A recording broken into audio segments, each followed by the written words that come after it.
제가 한 번씩 실비보험이 있기 때문에 잡다한 특약들은 전부 넣어서 구성하지 않아도 된다, 이런 얘기를 드리는데요. 나이에 따라 다르긴 하지만 실비는 저렴하면서도 범위와 보장성 모두 좋기 때문에 많은 질병이나 상해를 커버할 수 있고, 그렇다는 건 실비가 있으면 보험의 지출을 크게 아낄 수도 있다 라는 얘기기도 하겠죠. 그럼 실비를 가지고 있다면 굳이 가입하지 않아도 된다 하는 특약들에 대해 바로 알아보도록 하겠습니다. 먼저 골절 진단비나 골절 수술비, 깁스 치료비 같은 항목들이 있는데요. 골절이 되거나 뼈에 금이 가거나 이랬을 때 보장받을 수 있고, 깁스 치료를 하게 된다면 깁스 치료비도 청구할 수 있습니다. 필수 항목은 아니지만 크게 비싼 것도 아니고 빼려니 아쉽기도 해서 많은 분들이 20-30만 원씩은 가지고 계신데요. 하지만 한번 곰곰이 생각해보면 우리가 골절을 당할 확률 그렇게 높지는 않죠. 일상생활에서 평생 한번 있을까 말까 하는 사고로 기껏해야 몇십만 원 정도 보장받는 건데, 골절이 되거나 깁스 치료를 받는다면 실비에서 80-90%는 보상을 해주기 때문에 웬만하면 빼는 걸 추천드립니다. 그래도 넣는 것이 좀 안정감 있다 생각하실 수도 있고, 제 말이 꼭 정답은 아니지만 가성비를 생각한다면 빼는 게 맞다고 생각하고요. 다만 골다공증 등의 가족력이 있으시거나 골절되면 나는 일을 못해서 돈을 못 벌어, 이런 분들의 경우에는 어느 정도 개인의 여건에 맞게 준비하는 것도 나쁘진 않다고 생각합니다. 그리고 다음으로 입원 일당에 대해 말씀을 드리지 않을 수가 없죠. 입원했을 때 입원 하루당 돈이 나오는 특약이라서 좋아하시는 분들은 중복으로 몇 개씩 가입을 하시기도 합니다. 질병이나 상해, 중환자실 등 정말 여러 가지 입원 일당이 있지만 이 입원 일당 역시 대부분 빼는 걸 권해드리고 있는데요. 첫 번째 이유는 가격이 상당히 비싸기 때문입니다. 40세 여성 기준 20년 납 90세 만기, 보험료가 저렴한 무해지형으로 비교를 해도 11개 회사 질병 입원 일당의 만원당 평균 가격은 7,322원, 상해 입원 일당 평균 가격은 1,807원이었어요. 이 가격에서 입원 하루에 3만원이 나오고 싶다 하시면 3배, 5만원이 나오게 하고 싶다 라고 하시면 5배 금액이라고 생각하시면 됩니다. 비교를 위해서 지난 영상에서 추천드렸던 제2사의 동일 조건 암진단비 가격을 가져와 봤는데요. 7,710원이면 1,000만원을 넣을 수 있는데 질병 입원 일당 만원과 별 차이가 없죠. 암 진단비 1,000만원과 질병 입원 일당 만원, 저라면 당연히 암 진단비를 선택할 것 같습니다. 또 다른 이유로는 우리가 가입하고 꾸준히 돈을 내고 있는 실비보험, 여기에서도 가입 시기별로 보상 비율의 차이는 있지만 통상 입원비의 70에서 90%는 보장을 받을 수 있습니다. 이걸 굳이 돈 내가면서 또 가입하는 건 중복 투자고 크게 의미가 없다고 생각해요. 보험은 최소한의 비용으로 악재에 대비하는 거지, 보험금 몇만 원 소소하게 타려고 하면 내는 돈이 더 많을 수도 있습니다. 그리고 다음으로 최근에 이 보험을 과하게 가입하는 분들을 많이 보는데요. 바로 수술비 보험입니다. 종합수술비는 3대 진단비 다음으로 추천드릴 만큼 보장성이 굉장히 좋은 특약이지만 과도하게 가입하는 건 비효율적이라 생각하고 보험료 부담으로까지 이어질 수 있는데요. 가끔 어떤 분들은 수술로 보험금을 다 받겠지 이렇게 생각하나 싶을 정도로 너무나 과하게 수술비 특약에 치중하는 경우가 있어요. 고객님들께 기존 가지고 있던 보험을 잘 가입했는지 좀 확인해달라는 요청을 자주 받는데요. 그렇게 여러 증권을 받아보고 내용을 확인해보면 질병수술비, 1호종 수술비, 32대, 112대 질병수술비를 전부 넣어서 수술비에만 5만원, 10만원이 넘는 지출을 하는 분도 계십니다. 물론 우리 집안엔 이런 가족력이 있다 보니까 이 수술비는 꼭 넣어야 하고, 진단비 넣고도 여유가 좀 되니까 1호종 수술비도 하나 넣자, 이런 식으로 치밀하게 설계를 하는 건 찬성이지만 이런 분들은 굉장히 극소수고, 대부분 추천받은 대로 혹은 인터넷에서 좋다길래 지인이 싸게 나왔대서 이래서 가입하는 경우가 많았어요. 이렇게 되면 이미 수술비에만 너무 과도한 지출이 발생하기 때문에 정작 중요한 진단비라든지 꼭 필요한 보험에 대해선 소홀해질 가능성이 있습니다. 이런 종합수술비를 준비하고 싶으시다면 1호종 수술비 하나로도 충분하다고 생각하는데요. 이 1호종에 대해서 설명드리면 작거나 가벼운 수술은 1종으로 중대하거나 큰 수술은 5종이라고 생각하시면 됩니다. 종별로 가입 금액이 차등 지급되기 때문에 가벼운 1종 수술을 했을 땐 20만원이 나오고 심각한 5종 수술을 했을 땐 1,000만원이 나오게 세팅할 수도 있어요. 동일하게 척추 수술을 한다고 해도 관열이냐 비관열이냐 혹은 수술 방법에 따라 3종, 4종 또는 5종이 될 수도 있습니다.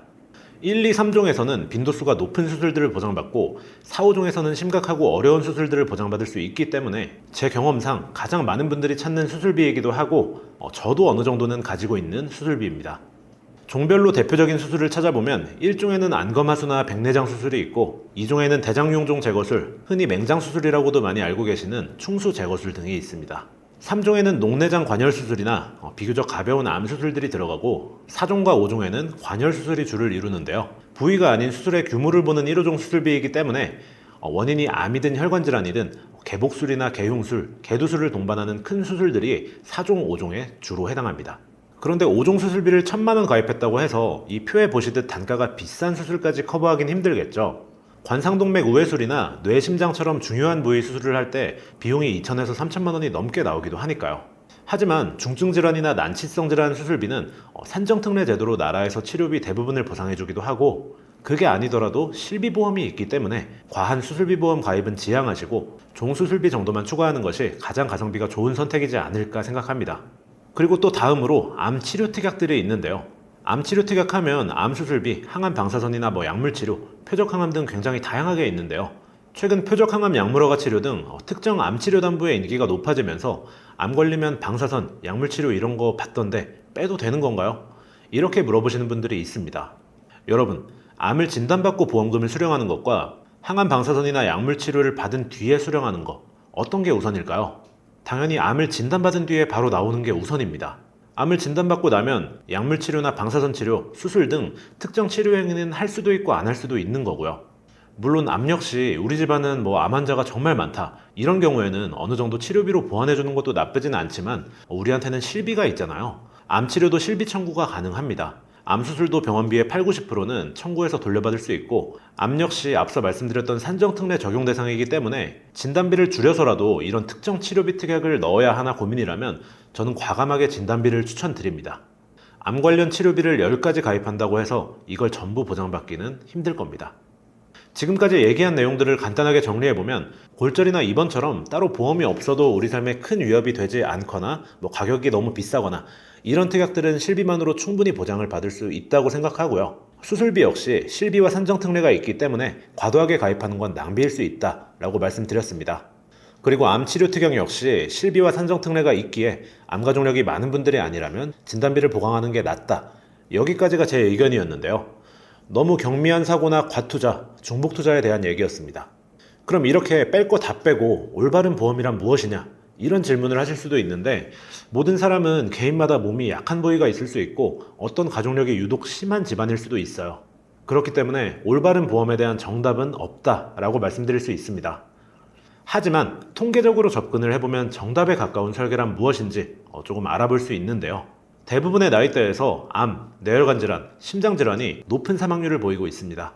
워낙 중요한 부분이다 보니 3대 질병이라는 별명까지 가지고 있는데, 이 셋에 대한 진단비는 누구에게나 필수라고 생각합니다. 얼마 전 79년생 여성분께서 문의를 주셨는데요. 저희 영상을 보고 기존 보험을 점검해봤더니 종류만 많지 중요한 건 빠진 것 같다면서 한번 봐달라고 하셨어요. 기존 보험에는 골절이나 수술비, 암치료비 등이 들어가 있었고, 가장 중요하다고 말씀드렸던 3대 진단비도 있긴 했지만 갱신형으로 1,000만 원씩 들어간 게 전부였습니다.